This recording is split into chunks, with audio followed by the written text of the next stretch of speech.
পাহৰি যোৱা তাক যোনে পাহৰি গৈছে তোমাক। ৰাতিটো সকলোৱে কটায়, কিন্তু পাৰ্থক্য হ'ল ইমানখিনিয়ে।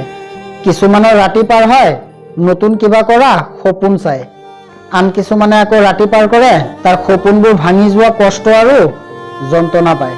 বয়স বাঢ়ি যোৱাৰ লগে লগে আমাৰ হাতৰ পৰা ৰবৰ পেঞ্চিল আঁতৰাই দি হাতত পেন আৰু বহি ধৰাই দিয়া হয়, কাৰণ এইটোৱে বুজাবলৈ যে ইয়াৰ পিছত ভুল হ'লে আৰু মোচা নাযায়। মানুহৰ ওচৰৰ পৰা পোৱা অৱহেলা, কষ্ট আৰু অত্যাচাৰত এদিন আপুনিও শিকি যাব যে কেনেদৰে শক্তিশালী হ'ব লাগে। পৰিৱৰ্তনটো হৈছে প্ৰতিশোধতকৈ বহুত মূল্যৱান। মায়াৰে গঢ়া এই পৃথিৱীখনত মায়াহীন হৈ জীয়াই থকাটো শিকিবলগীয়া হয়। যদি কাৰোবাক ধোষা দিব পাৰা তেনেহ'লে নাভাবিবা যে সি বুৰ্বক আছিল। মনত ৰাখিবা, সি তোমাক বিশ্বাস কৰিছিল আৰু যাৰ যোগ্য তুমি কোনো দিনেই নাছিলা। অন্ধৰ দেশত আইনা বিক্ৰী কৰা আৰু বিশ্বাসঘাতকক বিশ্বাস কৰা একেই কথা।